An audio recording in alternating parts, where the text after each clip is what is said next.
As busy women running businesses with to-do lists as long as our arms, the last thing you want to be doing is spending time creating posts that nobody sees. Which is why it's not surprising that a question I get asked a lot is, when is the best time to post? So in today's episode of Show Up and Be Heard, I'm going to give you 5 tips for finding the best time to post that actually works for you and your business without driving yourself crazy in the process. But before we dive in, if you're new here, hi, I'm your host, Becky McAvoy. I am a multi-award-winning social media marketer and the dreamer behind Be Heard Socials and the Boss Your Socials Club. I created this podcast to help women like you simplify your life and grow a business on your terms without the overwhelm. So if you're ready for some no BS advice, practical tips and honest chats that make social media, business and life feel lighter and more doable, you are in exactly the right place. Whilst you're here though, can I ask you a tiny favour? If you're enjoying the show, it would mean the world if you could follow the podcast and leave a quick review. It genuinely helps more women discover the show because the more engagement it has, the more the platforms recommend it to people who need this kind of support. It only takes a moment, but it honestly makes such a big difference and would mean the world to me. Thanks so much. Now let's get started with this week's episode. Okay, before we jump into all the good stuff and the tips that I am going to share with you, let me just say this, like I start many episodes with a bit of a preface and a bit of a what to expect. I just want to say that so many business owners that I work with or that I speak to waste hours trying to hit the perfect posting time. They're checking blogs, guides, or those so-called magic charts, only to get frustrated when nothing changes and engagement doesn't suddenly go through the roof. The truth is, there isn't a one-size-fits-all time that works for everyone. Despite what those blogs might say, the posts or the guides claiming to have the magic answer, there actually isn't a universal best time to post. And I just want to be really clear about that, because if that's what you're expecting from this episode, you are not going to get it. And often the reasons that those blogs or posts or guides are suggesting a best time to post is because they have some kind of ulterior motives. For example, you will see a lot of those blogs posted by schedulers, whatever scheduler it might be. And the reason that they are saying, oh, here's the best time to post, and it happens to be 2:37 a.m. in the morning, is because nobody's going to be up then. And what do they want then? They want a scheduler. Now, I'm not saying it's a bad thing to want a scheduler. I wholeheartedly think everybody should be scheduling their posts, which you will well know if you've ever had a conversation with me or listened to more episodes of this podcast. But not when they are giving you bad advice to try and steer you towards thinking that you need it. So yeah, there's generally an ulterior motive there, and it's generally because they're trying to sell you something. Now, I'm not saying they're completely making it up. It is based on some data, but it's not going to be the golden nugget that you want it to be. What works for someone else might not work for you, and that's why taking a unique approach to when you post is so important. Your audience, your content, and even your schedule are different to everyone else's. Your life is different to everyone else's. There is no one size fits all, and the cookie cutter advice often doesn't work, not just with this, but with anything actually. It's why I really pride myself on bespoke advice if I get asked a question. It's why I ask about 10 questions back so that I can give you the answer that works for you and your life and your business, because cookie cutter generally won't do it. What really matters when you are thinking about the time to post is figuring out what works for your audience, what works for your content, and what works for your schedule and your life, and then being smart about how you use that information. And that is exactly what the tips that I'm going to share in this episode with you today will help you do. So let me dive straight into them. Number 1, check your insights.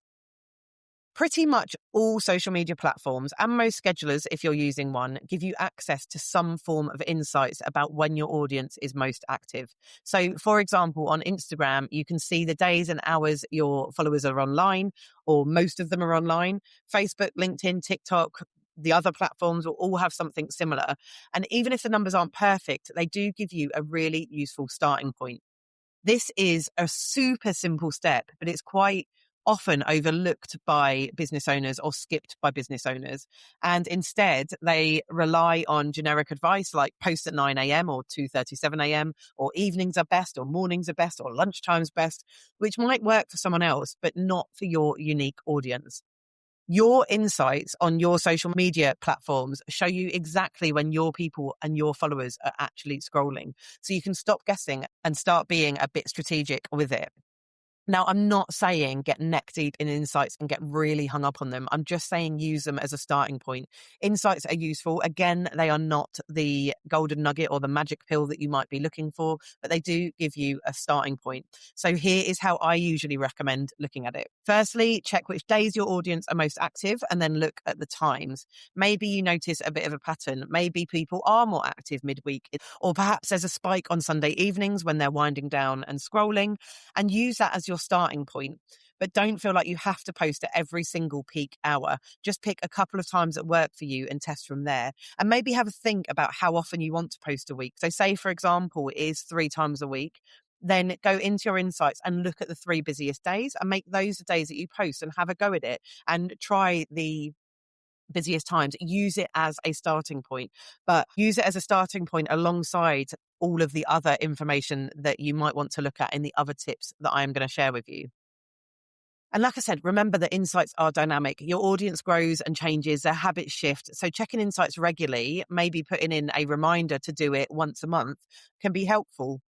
Do not get hung up on it. Like I said, do not let not knowing or not knowing where to start with your insights, or you haven't had time to check your insights yet, stop you from posting, but use them where you can. And it will help you post at times that are maybe busier, but not the times that someone else told you were the best. You are using your data. So in short, insights are your friend. They give you real data to guide your posting schedule, save you from wasting time on guesswork, and help you start seeing engagement from the right people, not just random scrolling. And it also helps you know that it's based on your data, not just something someone else is telling you. Okay, so my second tip is, once you've decided when you're going to post and when you're going to have your sort of key times, be consistent with it, because consistency is key in all areas of social media, life, business, everything. And it goes way beyond just posting at the right hour. It's about showing up regularly so your audience knows what to expect from you, which goes back to my point earlier. Don't overcommit to how many posts you can get out a week. Do something that is sustainable and then be consistent with it. Because when you are consistent with it, it will help people know when you are most likely to be showing up. It will also help the algorithm know when you're most likely to show up. And it means that you are more likely to get engagement, comments, or even shares of your content over time if people know what to expect. So it's a bit like building a habit for both you and your followers. If people know that you post every Tuesday at 8 a.m., they start looking out for it. And that kind of consistency helps you build a small but loyal group of cheerleaders who engage with your content again and again. And the other side of it is it also helps train the algorithm. Social media platforms notice when you're consistently showing up and delivering content. They start to recognize you as an active, reliable creator, which means your posts are more likely to be shown to your followers. And Instagram have actually said themselves that one of the biggest things that affects reach is inconsistency. So if people go a long time without posting. So this consistency is really important. And it's not about posting every day. It's about finding something that's sustainable for you. So consistency, like I said, isn't just about your audience. It's about working with the platform so your content gets seen more. Consistency also gives you the space to plan properly, batch your content, and even track your results. When we go back to that first tip of looking at your insights, within your insights, you will also be able to see how your reach is doing and how many people you're reaching and how many people are engaging and that kind of stuff. And you can track those results if you want to. When you know you're posting rhythm, it becomes easier to spot patterns. It becomes easier to spot what types of posts get the most engagement, which times work best, and how your audience reacts over time. And that is how you move from posting ad hoc and randomly to having a strategy that actually works for your business. Okay, tip number 3, know your audience. Now, this one might seem a little bit obvious, but it's actually one of the most overlooked parts of posting strategically. Knowing your audience isn't just about their age or location. It's about understanding their habits, their routines, and what's happening in their day-to-day lives.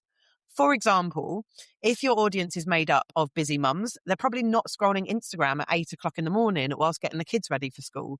They might be most active in the evenings after the kids are in bed, or they might be most active during school run times, maybe in the afternoon school run, for example, when they're waiting for the kids to come out of school, when they finally have a few minutes to themselves. On the other hand, if you're targeting other business owners, mornings or lunch breaks might be their sweet spot, because that's when they might check social media for inspiration, or taking a quick break from work, or the first thing they do when they sit at their desk, if you're anything like me, is just have a quick scroll through social media. So a good way to get into your audience's shoes is to actually map out a typical day for them, or even a typical week for them. When are they likely to scroll, engage, or make decisions? You can even test different times to see when they are most responsive.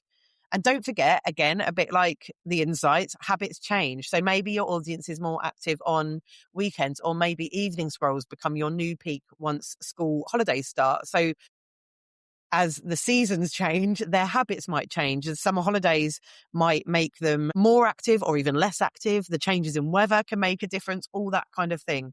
So observing and adapting is key. And knowing your audience also helps you align your content with their mindset at different times of day.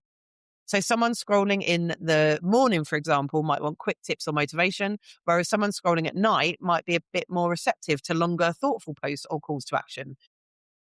Or your audience might be completely different to that. It's getting into their head and thinking about what they do and how they're feeling at certain times of day.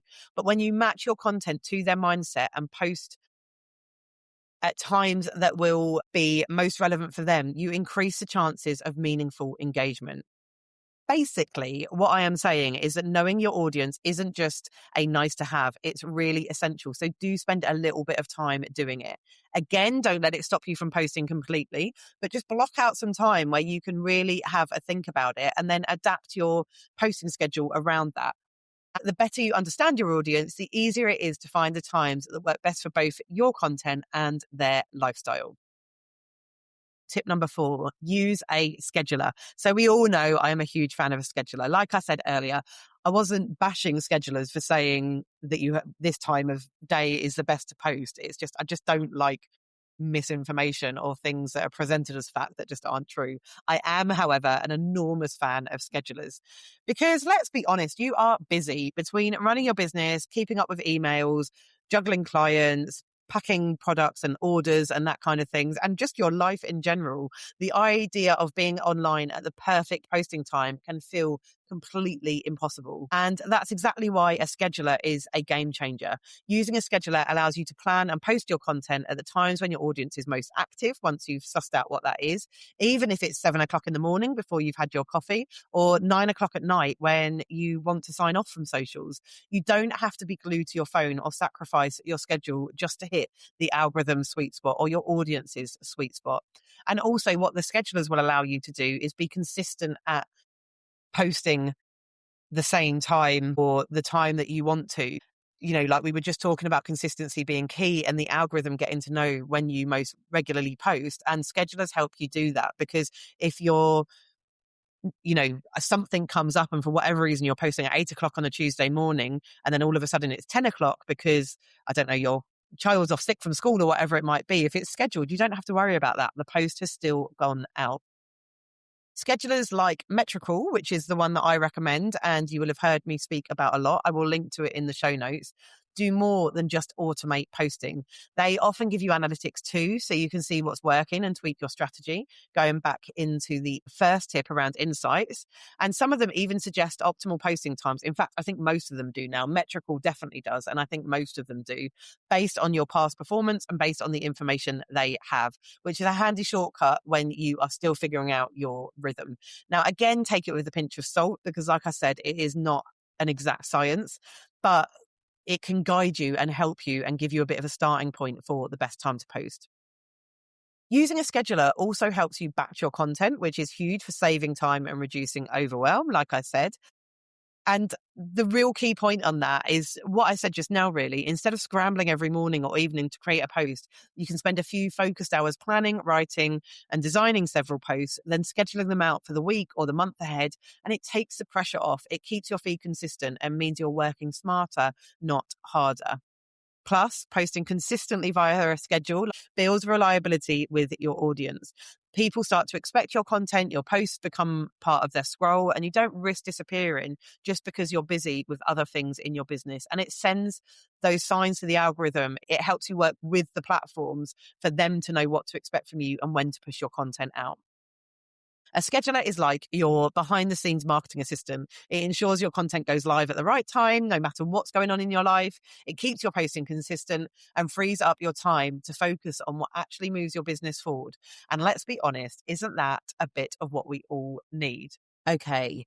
Tip number 5 and the final tip, test and test again.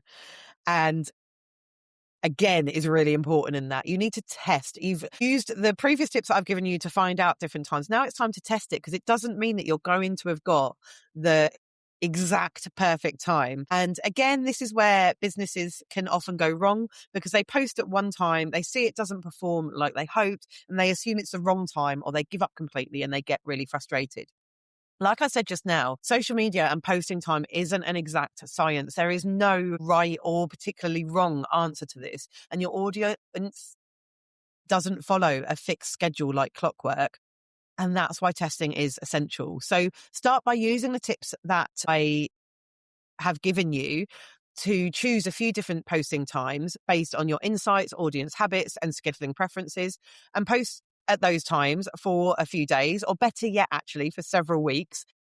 Track the results. Which posts get the most engagement? Which time tended to work better? Which ones actually lead to clicks, signups, or sales, or comments, or shares, or whatever it might be that your goal is? You might be surprised that sometimes the peak time suggested by analytics don't line up with when your audience is most likely to take action. One tip I really want to give around testing and testing again is giving that testing time before you test it again. So I recommend testing consistently for at least 30 days before making any conclusions. I would probably go as far to say, give it 3 months to see how it's working. But if you don't have the patience for 3 months, give it at least 30 days before making any conclusions. A post or two doesn't tell you the full story, and audience behavior can shift from week to week. So treat it like an experiment. Observe patterns, tweak as needed, and then double down on what's working. And like I said, it might change at different times a year. So you might want to test something in the winter and then test something different in the summer, but just have a look at what's working. Also, consider your own availability. This is really important. It's one thing to post at the optimal time, the absolute best time. But if you're not actually there to respond to comments or DMs soon after, you're missing out on engagement and relationship building and the ability to send those positive signals to the algorithm as well. So testing should balance both audience behavior, your followers' behavior, and your ability to be active after posting. Now, there are tons of social media posts and tips out there that says you have to engage with 5 people before you post, and then 10 people afterwards, and then 12 and a half people midway through while standing on your head.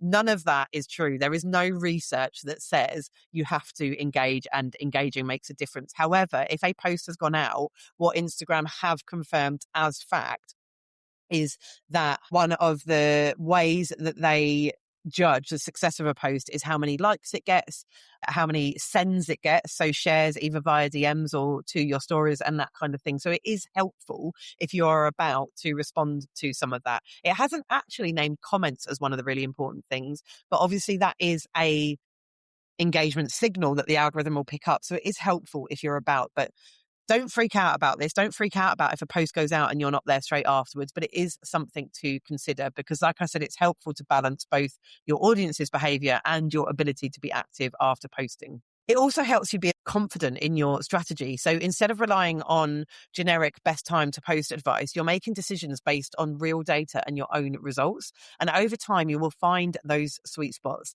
the times that consistently get the best visibility, engagement, and action for your business. And once you have that, everything else becomes much easier. I think the key takeaway from all of this is that testing isn't a one-off task. It's an ongoing process. Social media habits change, people change. Your audience are real-life messy humans. Their habits and their lifestyle and their routines don't stay the same every day. They evolve, and their circumstances change and their life changes. And your business grows too. So keep experimenting, learning, and refining. That's how you find the times that truly work, instead of guessing or chasing someone else's rules. Don't be disheartened that you haven't found the exact time, because whenever you are posting, a posted post is better than no post at all. It is reaching people, even if it's not going viral or reaching thousands of people. So those are my 5 tips for finding the best time to post. Just to remind you what they were, check your insights. So start with the data that your platform gives you. Be consistent, build habits for you and your followers and the algorithm. Know your audience, put yourself in their shoes and post around their habits. Use a scheduler, post at peak times without being glued to your phone or needing to be constantly online. And finally, test and test again. Give it time, track and optimize. So before we finish up, before I end the episode, remember the best time to post isn't about chasing arbitrary rules. It's about knowing your audience, being consistent and testing to find what actually works for you. Focus on those and your content will start working harder, smarter, and not just looking pretty in the feed. Okay, so that is it for today's episode. I hope this helps you take the guesswork out of posting and gives you a plan for finding what works for your audience, for you as a person, and for your business. In the meantime, I will be back in your ears next week. Thank you so much for tuning in. I am truly grateful for your time and energy today. I know you've got a million things on your plate, and the fact that you are here investing your time into something that will help yourself, your business, and your socials grow is something I am really proud of you for. Before you go though, if you love this podcast and you're a woman running a small business who wants to make social media easier and business life less lonely, I've got something for you. The Boss Your Socials Club is here to bring you inspiration, accountability, confidence, and community. It's a place where we ban the word should because we believe in bespoke advice that will work for you, your stage of life, and your business. As a member, you'll get a clear content plan every month, ready-to-use templates, and the accountability to actually show up. Plus, you'll have expert support and a community of incredible women who get it and who want to cheer you on and support you in your business journey. Think of it like having a teeny tiny social media marketing expert in your pocket, giving you the knowledge and the assurance when it comes to posting great, engaging content on your social media platforms and showing up in a way that grows your business without the overwhelm. Whether you're just getting started or looking to take your social media to the next level, Boss Your Socials Club has everything you need. You can join from just £14 a month or save with an annual membership. The link is in the show notes. Thank you again for being here today, and I can't wait to catch you in the next episode. Until then, take care and keep showing up.